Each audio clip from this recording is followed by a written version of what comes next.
বিশেষ করে দ্বিতীয় বর্ষের আগামীতে যারা ইনকোর্স পরীক্ষার সম্মুখীন তাদের উদ্দেশ্যে আজকে একটি ক্লাস নিচ্ছি।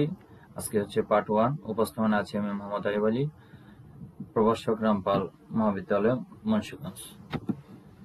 প্রিয় শিক্ষার্থীবৃন্দ, অলরেডি তোমরা স্লাইডে দেখতে পাচ্ছ তোমাদের সামনে কিছু প্রশ্ন আসতেছে, অর্থাৎ অতি সংক্ষিপ্ত প্রশ্ন উত্তরের জন্য যে প্রশ্নগুলো থাকতে পারে তার এই সমাধান নিয়ে কথা বলবো আজকে। ভিডিওটা অনেক বড় হয়ে যাবে, তাই অতি দ্রুত বলে যাচ্ছি, সবাই দ্রুত লেখার চেষ্টা করবে অথবা স্ক্রিনশট দিয়ে রাখবে। আমরা জানি পদ্ধতি কাকে বলে। পদ্ধতি বলতে কোনো কিছু করার উপায় বা প্রক্রিয়াকে বোঝায়। দ্বিতীয় কোশ্চেন হচ্ছে সমাজকর্ম পদ্ধতি প্রধানত কয় প্রকার ও কি কি? সমাজকর্ম পদ্ধতি প্রধানত দুই প্রকার, যথা মৌলিক পদ্ধতি ও সহায়ক পদ্ধতি। এরপরে হচ্ছে মৌলিক পদ্ধতিগুলো কি কি? আমরা জানি ব্যক্তি সমাজকর্ম ও দল সমাজকর্ম এবং সমষ্টি সংগঠন উন্নয়ন, এই তিন প্রকার হচ্ছে মৌলিক পদ্ধতি। আবার সহায়ক পদ্ধতি হচ্ছে তিন প্রকার, কি কি? সমাজকর্ম প্রশাসন, সমাজকর্ম গবেষণা এবং সামাজিক কার্যক্রম। এরপরে হচ্ছে introduction to social work method বইটির লেখক কে? এম.এন. হোসাইন, এম.এন. আলাউদ্দিন। এরপরে হচ্ছে ইন্ট্রোডাকশন টু সোশ্যাল ওয়েলফেয়ার বইটির লেখক কে? এটা আমরা জানি সমাজকর্মের জনক ডব্লিউ.এফ. ফ্রিডল্যান্ডার। দল সমাজকর্ম অনুশীলন শুরু হয় কখন? 1960 এবং 1970 সালের দিকে। গৌণ দল তিনটি উদাহরণ দাও। উত্তর হচ্ছে ট্রেড ইউনিয়ন, বাণিজ্যিক সংঘ ও যুব সংঘ। সবচেয়ে সহজ ও সর্বজনীন সামাজিক দল কোনটি? উত্তর হচ্ছে প্রাথমিক দল। মনোসামাজিক অনুদানের তথ্য সংগ্রহের উৎসগুলো কি কি বলে?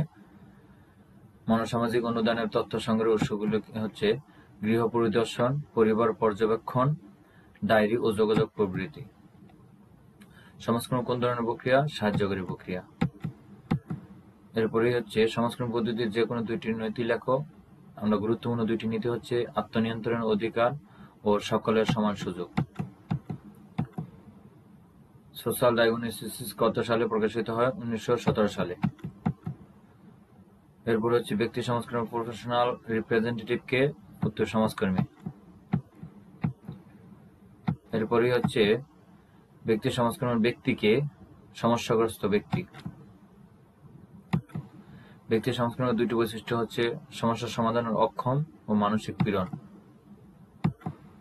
এরপরে আছে ব্যক্তি সমাজকর্মের তথ্য সংগ্রহের উৎস কয়টি? দুইটি, প্রাথমিক উৎস ও মাধ্যমিক উৎস। রেপোর্ট কি? পেশাগত সম্পর্ক। সাজাতি ও সমাজকর্মের মধ্যে যে পেশাগত সুসম্পর্ক তাকে রেপো বলে। ব্যক্তি সমাজকর্মের দুইটি নীতি লেখক, গ্রহণ নীতি ও গোপনীয়তার নীতি। ব্যক্তি সমাজকর্ম কি? কোনো ব্যক্তির একক সমস্যার সমাধানের জন্য সমাজকর্মের যে পদ্ধতি প্রয়োগ করা হয় তাকে ব্যক্তি সমাজকর্ম বলে। এরপরে হচ্ছে ব্যক্তি সমাজকর্মের অগ্রদূত কে বা কাকে বলা হয়? তিনি হচ্ছে উত্তর মেরি রিচমন্ড। ব্যক্তি সমাজকর্মের উপাদান সঙ্গে এস.এম. পালম্যানের বক্তব্যটি বা 5P দ্বারা কি নির্দেশ করে? উত্তর হচ্ছে ব্যক্তি সমাজকর্মের যে 5টা দিক, যেমন person, problem, place, professional representative এবং হচ্ছে প্রসেস। এগুলোর বাংলা অর্থ পরবর্তী প্রশ্ন হচ্ছে ব্যক্তি, সমস্যা, স্থান, পেশাদার প্রতিনিধি এবং প্রক্রিয়া। এরপরে রয়েছে ব্যক্তি সমাজকর্মের উপাদানগুলো কি কি? এর অলরেডি আলোচনা করা হয়েছে।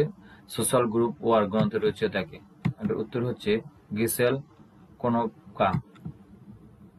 ব্যক্তি সমাজকর্মের সমস্যা সমাধান প্রক্রিয়ার মুখ্য ধাপ স্তর কি কি?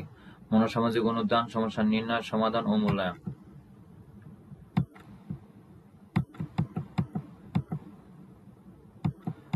এরপরে হচ্ছে ব্যক্তি সমাজকর্মের সমাধান প্রক্রিয়ার কেন্দ্রবিন্দু কি? ব্যক্তি ও পরিবেশ।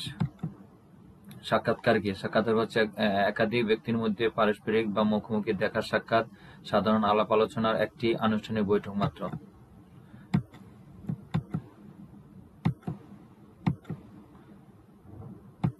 সমাজকর্ম কোন ধরনের প্রক্রিয়া? সমাজকর্ম একটি সাহায্যকারী ও সমন্বিত প্রক্রিয়া।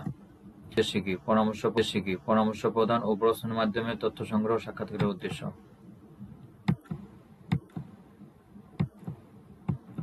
সামাজিক দল কাকে বলে? সামাজিক দল বলতে কতগুলো লোকের সমষ্টিকে বোঝায় যারা কোনো সাধারণ লক্ষ্য সাধনের জন্য সংঘবদ্ধ হয় এবং দলীয় লক্ষ্য অর্জনে সচেষ্ট হয়। প্রিয় শিক্ষার্থীবৃন্দ, এরপরই আবার দ্বিতীয় পার্ট দেখার জন্য সবাইকে আমন্ত্রণ রইল।